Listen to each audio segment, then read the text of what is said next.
Praise the Lord.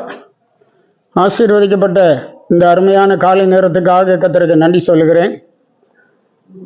இந்த 2025ஆம் ஆண்டின் புதிய மாதமாகிய நவம்பர் மாதத்தின் முதல் நாளுக்காக கர்த்தரை அதிகமாக துதிக்கிறேன், ஸ்தோத்திரிக்கிறேன்.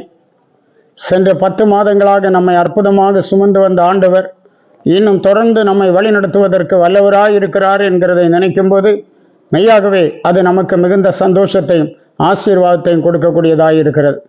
இந்த அருமையான காலை நேரத்தில் நாம் தியானிக்கும்படியாக தெரிந்து கொண்டதான வேத பகுதி சங்கீத புத்தகம் 33வது சங்கீதம் 11வது வசனம். கர்த்தருடைய ஆலோசனை நித்திய காலமாகவும் அவருடைய இருதயத்தின் நினைவுகள் தலைமுறை தலைமுறையாகவும் நிற்கும். கர்த்தருடைய ஆலோசனை நித்திய காலமாக நிற்கும். கர்த்தருடைய ஆலோசனை தலைமுறை தலைமுறையாக நிற்கும்.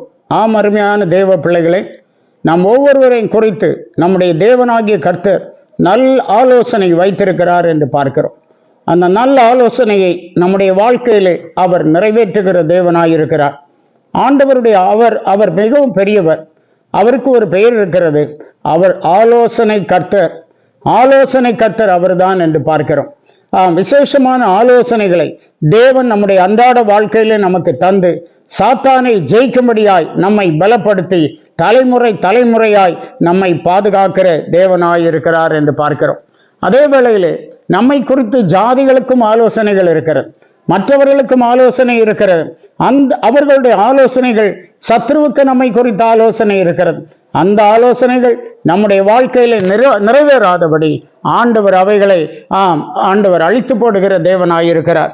சங்கீத புத்தகம் 33வது சங்கீதம் 10வது வசனம் சொல்லுகிறது, கர்த்தர் ஜாதிகளின் ஆலோசனையை விருதாவாக்கி ஜனங்களுடைய நினைவுகளை அவமாக்கி போடுகிறார்.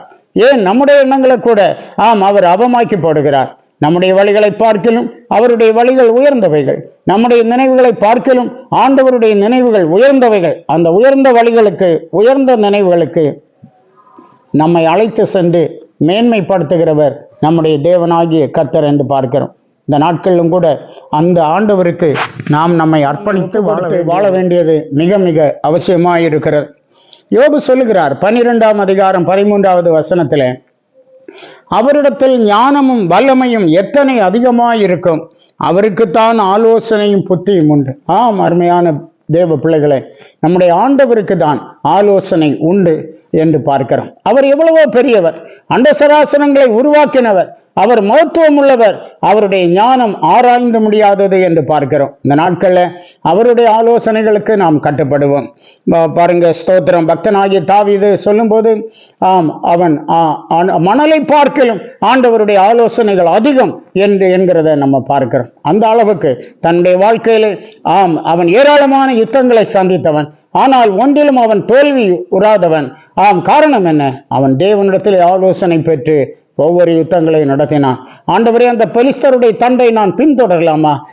நீர் அவர்களை என் கையில ஒப்பு கொடுப்பீரா என்று கேட்டபோது ஆண்டவர் தாமே அவனை பின்தொடர சொல்லுகிறார். இப்படி தெய்வீக ஆலோசனையின்படி செயல்பட்டதுனால அவன் எந்த ஒரு யுத்தத்திலும் அவன் தோற்று போனதே இல்லை என்று பார்க்கிறோம். அதுபோல நம்முடைய வாழ்க்கையிலும் கூட கர்த்தருடைய ஆலோசனையை பெற்று கர்த்தருக்காக நாம் காணப்படுவோம்.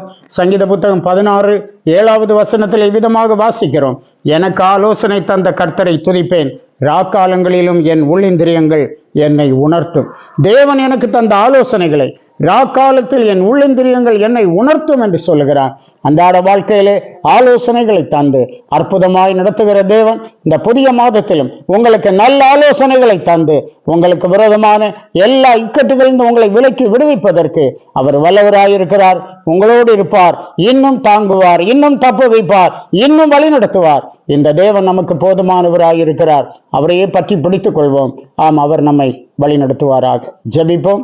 வானத்தையும் பூமியை உண்டாக்கின பரிசுத்த பிதாவே, உம்மை நாங்கள் துதிக்கிறோம்.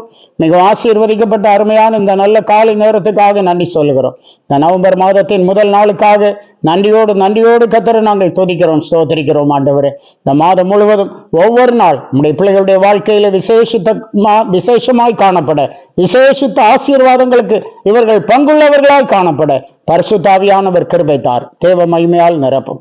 ஆசீர்வதி. இயேசு மூலம் கேட்கிறோம் பிதாவே. ஆமென். ஆமென். God bless you.